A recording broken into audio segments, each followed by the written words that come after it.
का टॉपिक है हमारा chemical reactions and equations. So without इधर उधर की बकवास हम अपना चैप्टर करते हैं स्टार्ट। हम अगर डेली लाइफ के एग्जाम्पल लें तो जैसे कि जब वेजिटेबल्स कुक होती हैं वो भी चेंज है, आइस फ्रीज होती है वो भी चेंज है, और फूड न्यूट्रिएंट्स में चेंज होता है वो भी एक चेंज है, और जब लकड़ी जलती है तो फिर वो वुड ऐश में कन्वर्ट होती है वो भी चेंज है। There are mainly two types of changes, physical change and chemical change.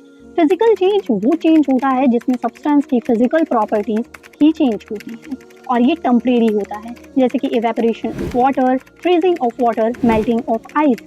जब वाटर इवेपोरेट होता है वो दोबारा से वाटर में कन्वर्ट हो सकता है। जब वाटर फ्रीज होता है तो वो आइस दोबारा से वाटर में कन्वर्ट हो सकती हैं। जब आइस वाटर में कन्वर्ट होती है तो दोबारा से वाटर को अगर हम फ्रीज में रख के फ्रीज कर दें तो फिर वो दोबारा से आइस बन सकती है। नाउ केमिकल चेंज में सब्सटेंस की फिजिकल प्रॉपर्टीज के साथ साथ केमिकल प्रॉपर्टीज भी चेंज होती हैं, जैसे कि रस्टिंग ऑफ आयरन में जब रस्ट लग जाता है उसके ऊपर ऑक्साइड की लेयर आ जाती है तो फिर वो दोबारा से उसी टाइप के आयरन में कन्वर्ट नहीं हो सकता है। तो ये टेम्परेरी नहीं होता है, परमानेंट चेंज होता है।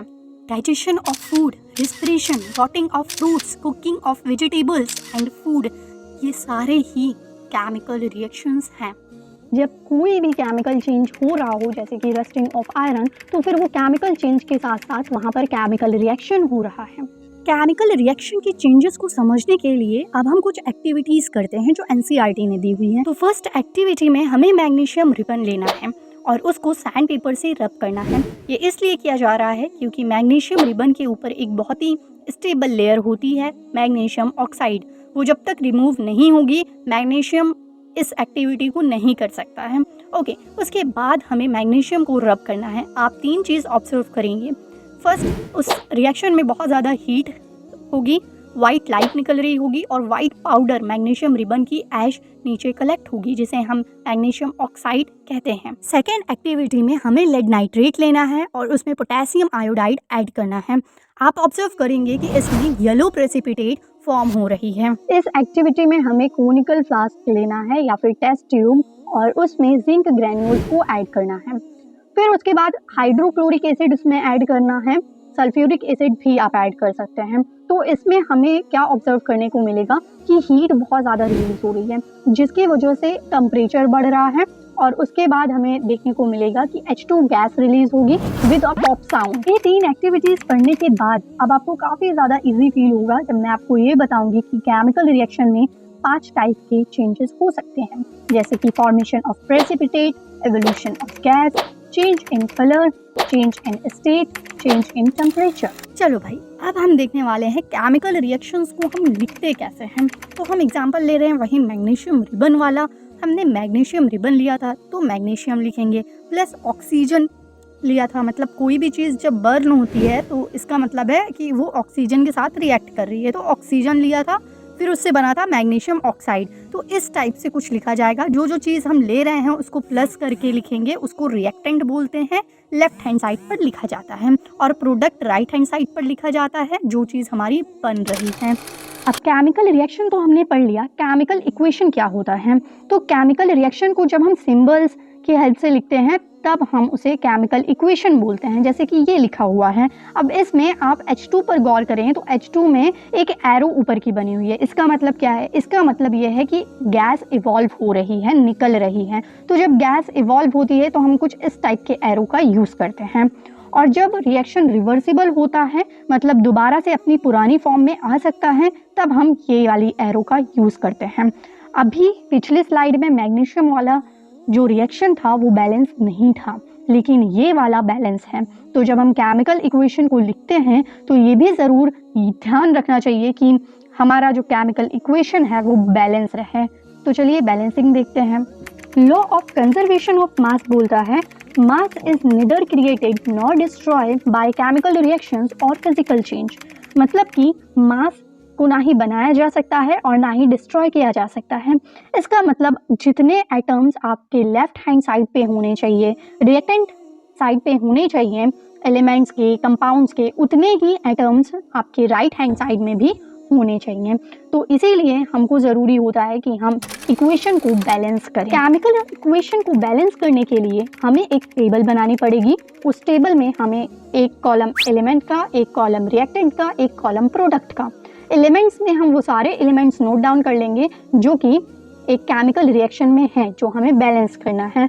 फिर उसके बाद नंबर ऑफ एटम्स लिखेंगे उस एलिमेंट का कि रिएक्टेंट साइड पे कितने एलिमेंट्स हैं और प्रोडक्ट साइड पे कितने एलिमेंट्स हैं। फॉर एग्जांपल यहाँ पे मैग्नीशियम का एग्जांपल लिया हुआ है। हमने पहले वही टेबल बनाई, Mg और O लिखा, 2 एलिमेंट्स हैं। रिएक्टेंट साइड पे Mg 1 है और प्रोडक्ट साइड पे 2 है। और ऑक्सीजन रिएक्टेंट साइड पे 2 है, प्रोडक्ट साइड पे 2 है। तो हम मल्टीप्लिकेशन कर देंगे किससे किसका। यहाँ पर आप देख सकते हो प्रोडक्ट साइड पे 2 है, तो यहाँ पे हम रिएक्टेंट साइड पे मल्टीप्लाई कर देंगे 2 से, तो हमारा बैलेंस हो जाएगा। सारा ही गेम मल्टीप्लिकेशन का है। So we are trying to balance this equation. इस इक्वेशन में 3 एलिमेंट्स हैं, Fe iron, H hydrogen, O oxygen. Reactant की बात करें तो Fe 1 है, हाइड्रोजन 2 है, ऑक्सीजन 1 है।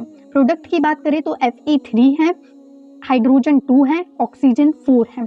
तो यहाँ पे सिंपल सी बात है, हम शुरू करते हैं फेरस से, Fe से, जिसमें हम रिएक्टेंट साइड पे 3 से मल्टीप्लाई कर देंगे तो फिर ये बैलेंस हो जाएगा। उसके बाद हम ऑक्सीजन पर आते हैं, रिएक्टेंट साइड पे 4 से मल्टीप्लाई करेंगे, हमारा ऑक्सीजन भी बैलेंस हो गया।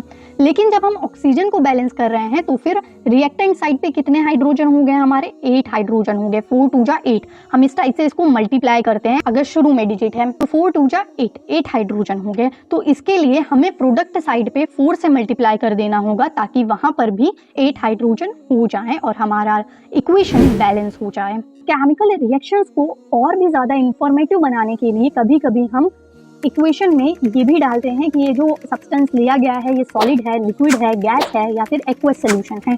तो इस टाइप के सिंबल का हम यूज़ करते हैं। एग्जाम्पल भी दे रखा है मैंने। कुछ टाइप की केमिकल इक्वेशंस में बहुत ज़्यादा टेम्परेचर, प्रेशर, कैटलिस्ट यूज़ की जाती है और बहुत ज़्यादा इंफॉर्मेशन उसमें देनी पड़ती है। तो वो सारी इंफॉर्मेशन हम एरो के ऊपर देते हैं। अगर ज़्यादा इंफॉर्मेशन है तो हम नीचे भी लिख देते हैं। तो अब हम टाइप्स ऑफ केमिकल रिएक्शंस पढ़ने जा रहे हैं। Combination reaction, decomposition reaction, dissociation reaction, displacement reaction, double displacement reaction, endothermic reaction, exothermic reaction, oxidation reaction, reduction reaction, redox reaction. तो सबसे पहले हमें पढ़ना है कॉम्बिनेशन रिएक्शन। कॉम्बिनेशन नाम ही से पता चल रहा है, जब 2 या 2 से ज़्यादा सब्सटेंस कंबाइन करें और एक नया सब्सटेंस फॉर्म करें, उसे हम कॉम्बिनेशन रिएक्शन बोलते हैं। जैसे कि ये सारे ही कॉम्बिनेशन रिएक्शन हैं। फर्स्ट का एग्जांपल लो, कैल्शियम ऑक्साइड जब वाटर से रिएक्ट कर रही है तो कैल्शियम हाइड्रोक्साइड और हीट फॉर्म कर रही है। ये आपके एक्टिविटी नंबर 4 का क्वेश्चन है कि आप इसमें क्या ऑब्जर्व करेंगे। तो हम ये ऑब्जर्व कर रहे हैं, पहली बात तो ये कॉम्बिनेशन रिएक्शन है और इस रिएक्शन में बहुत ज़्यादा अमाउंट में हीट रिलीज हो रही है। कॉम्बिनेशन रिएक्शन के इस एग्जाम्पल के साथ साथ बाकी के एग्जाम्पल भी देखो तो उसमें हीट एनर्जी रिलीज हो रही है। जिस रिएक्शन में हीट या एनर्जी इवॉल्व हो उस रिएक्शन को हम एक्सोथर्मिक रिएक्शन बोलते हैं। जब रिएक्टेंट एक ही हो और वो रिएक्टेंट ब्रेक कर जाए 2 या 2 से ज़्यादा सिंपल सब्सटेंसेस में, उसे हम डीकम्पोजिशन रिएक्शन बोलते हैं। ये सारे एग्जाम्पल डीकम्पोजिशन रिएक्शन के एग्जाम्पल हैं। इस एक्टिविटी को करने के लिए हमें चाहिए फेरस सल्फेट क्रिस्टल्स। तो इनको हम हीट करेंगे। हीट करते वक्त हम ऑब्जर्व करेंगे कि हमें एक वाइट सब्सटेंस मिल रहा है FeSO4, और वो FeSO4 भी उसी वक्त हीट होगा और हमें रेडिश ब्राउन सब्सटेंस मिलेगा FO2O3। Fe2O3 ये डायरेक्ट लिखा हुआ है लेकिन डिटेल ये है। एक्टिविटी नंबर 8 में हमें लेड नाइट्रेट लेना है और उसे हीट करना है। हीट करने पर हम ऑब्जर्व करेंगे कि उसमें ब्राउन फ्यूम्स निकल रहे हैं और वो ब्राउन फ्यूम्स NO2 होगा। तो इस एक्टिविटी में हम लेंगे सिल्वर क्लोराइड, उसे चाइना डिश में डालेंगे, फिर उसे हम सनलाइट में रख देंगे। हम क्या ऑब्जर्व करेंगे, पहले वो वाइट कलर का था, अब वो ग्रे कलर का हो जाएगा।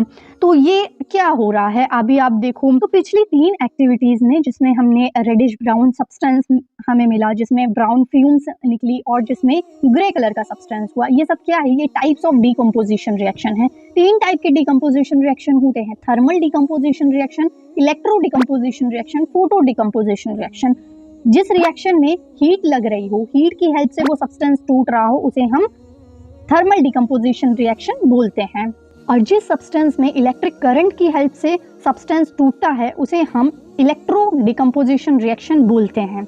और जब सनलाइट की हेल्प से एक सब्सटेंस टूट रहा है तब हम उसे फोटो डिकम्पोजिशन रिएक्शन बोलते हैं। अभी आप थर्मल डिकम्पोजिशन रिएक्शन को देखो तो उसमें हीट लग रही है। हीट के बिना थर्मल डिकम्पोजिशन रिएक्शन नहीं हो सकता है, ठीक है। तो जिस रिएक्शन में एब्जॉर्प्शन ऑफ हीट होती है, मतलब हीट एज अ रिएक्टेंट लिया जा रहा है, उस रिएक्शन को हम एंडोथर्मिक रिएक्शन बोलते हैं। डिस्प्लेसमेंट रिएक्शन, इस रिएक्शन में एक मेटल होता है और एक मेटल का कंपाउंड होता है। अगर जो अकेला मेटल है वो ज़्यादा ताकतवर है मेटल जो कंपाउंड में मेटल है उससे, तो फिर वो अकेला मेटल उस कंपाउंड से उस मेटल को डिस्प्लेस कर देगा, उसकी जगह खुद ले लेगा, अपना कंपाउंड बना लेगा, ठीक है। यही होता है सिंपल सी लैंग्वेज में डिस्प्लेसमेंट रिएक्शन। जब एक ज़्यादा रिएक्टिव मेटल दूसरे मेटल को डिस्प्लेस कर दे, उसकी जगह खुद ले ले, उसे हम डिस्प्लेसमेंट रिएक्शन बोलते हैं। जैसे कि इस एग्जाम्पल में ZnCu को डिस्प्लेस कर रहा है, लेड कॉपर को डिस्प्लेस कर रहा है और Fe आयरन कॉपर को डिस्प्लेस कर रहा है। तो ये है आपकी रिएक्टिविटी सीरीज, इसको लर्न कर लीजिएगा, मैंने ट्रिक भी दे दी है। इस रिएक्शन को समझने के लिए हम इस एक्टिविटी को पहले अच्छे से समझते हैं। इसमें हमें बताया गया है कि आयरन नील्स लेनी है और कॉपर का सोल्यूशन लेना है, ठीक है। एक आयरन नील्स को हम ऐसे ही रखे रहेंगे और दूसरे आयरन नील्स को उस कॉपर सल्फेट के सोल्यूशन में टिप करेंगे। तो इन दोनों में आपको क्या डिफरेंस दिखेगा? तो देखो Fe ग्रे कलर का होता है और कॉपर सल्फेट का सोल्यूशन ब्लू कलर का होता है। जब ग्रे कलर का Fe ब्लू कलर के CuSO4 में जाएगा तो फिर वो FeSO4 फॉर्म करेगा, मतलब जो फेरस है वो Cu को, कॉपर को डिस्प्लेस कर देगा, एक ग्रीन कलर का सोल्यूशन बनाएगा और जो कॉपर है वो रेड नीचे हमें नज़र आएगा, ठीक है। तो कुछ इस टाइप से हमें डिस्प्लेसमेंट रिएक्शन समझाया गया है कि कलर चेंज होते हैं। डबल डिस्प्लेसमेंट रिएक्शन, इसमें दो एलिमेंट्स इधर उधर होते हैं, डिस्प्लेस होते हैं, इस वजह से इसे डबल डिस्प्लेसमेंट रिएक्शन बोला गया है। और इसमें दो रिएक्टेंट होते हैं, वो रिएक्टेंट्स अपने आयंस को एक्सचेंज कर लेते हैं, सिंपल सी बात है, और हमारा डबल डिस्प्लेसमेंट रिएक्शन हो जाता है। इसको समझने के लिए हम ये वाली एक्टिविटी करते हैं। इस एक्टिविटी में हमसे कहा गया है कि सोडियम सल्फेट का सोल्यूशन लेना है, उसको मिक्स करना है बेरियम क्लोराइड से। तो हम क्या ऑब्जर्व करेंगे? फर्स्ट कि हमें बेरियम सल्फेट का एक सोल्यूशन मिलेगा और दूसरी बात, जो बेरियम सल्फेट होगी वो प्रेसिपिटेट होगी, वाइट प्रेसिपिटेट। डिसोसिएशन रिएक्शन भी डिकम्पोजिशन रिएक्शन की तरह ही है। एक सब्सटेंस दो या दो से ज़्यादा सब्सटेंस में ब्रेक कर जाता है, लेकिन ये रिवर्सिबल होता है और डिकम्पोजिशन रिएक्शन रिवर्सिबल नहीं होता है। तो इस एक्टिविटी में हमें बताया गया है कि कॉपर पाउडर को हीट करने से हम क्या ऑब्जर्व करेंगे? हम ऑब्जर्व करेंगे कि कॉपर का कलर चेंज हो जाएगा, वो रेडिश ब्राउन से ब्लैक कलर हो जाएगा। तो ये क्यों होता है? क्योंकि इसमें ऑक्सीडेशन हो रहा है। यस, अब हम ऑक्सीडेशन रिएक्शन करने वाले हैं। देखो, ऑक्सीडेशन और ऑक्सीजन मिलता जुलता है, राइट? तो जिसमें ऑक्सीजन ऐड हो रहा हो और हाइड्रोजन रिमूव हो रहा हो, उसे हम ऑक्सीडेशन रिएक्शन बोलते हैं। जैसे इस रिएक्शन में ऑक्सीजन ऐड हो रहा है। अब रिडक्शन रिएक्शन की बारी आई, तो रिडक्शन रिएक्शन बिल्कुल ऑक्सीडेशन का अपोजिट है। जब ऑक्सीजन रिमूव हो रहा हो और हाइड्रोजन ऐड हो रहा हो, तब हम उसे बोलेंगे कि यहाँ पे रिडक्शन रिएक्शन हो रहा है। रिडॉक्स रिएक्शन वो रिएक्शन होता है जहाँ पर ऑक्सीडेशन और रिडक्शन एक साथ ही हो। जैसे यहाँ पे CuO+H2 गिव्स आउट Cu+H2O। तो यहाँ पे ऑक्सीजन हट रहा है, ऑक्सीजन रिड्यूस हो रहा है, ठीक है, और H2 में ऑक्सीजन ऐड हो रहा है, वहाँ पर ऑक्सीडेशन हो रहा है। तो इसका मतलब कि यहाँ पे रिडॉक्स रिएक्शन हो रहा है ना। ऑक्सीडाइजिंग एजेंट वो एजेंट्स होते हैं जो कि हाइड्रोजन को रिमूव करते हैं और ऑक्सीजन को या फिर अदर इलेक्ट्रोनेगेटिव एलिमेंट को ऐड करते हैं। सिंपल सी बात है, जो ऑक्सीडेशन करवाते हैं। उसी तरीके से रिड्यूसिंग एजेंट भी वही एजेंट होते हैं जो कि रिडक्शन करवाते हैं। देखो भाई, हमारा चैप्टर खत्म हो चुका है, कंप्लीट हो चुका है। अब मैं बता दूं कि तुम लोग में से कुछ लोग सोच रहे होंगे मैंने एक रिएक्शंस क्यों नहीं पढ़ा है। तो देखो, जितने एक्सप्लेन करने वाले रिएक्शंस थे मैंने उन्हें सारे बता दिए हैं, एक्टिविटीज़ की हेल्प से सारे समझा दिए हैं, ठीक है।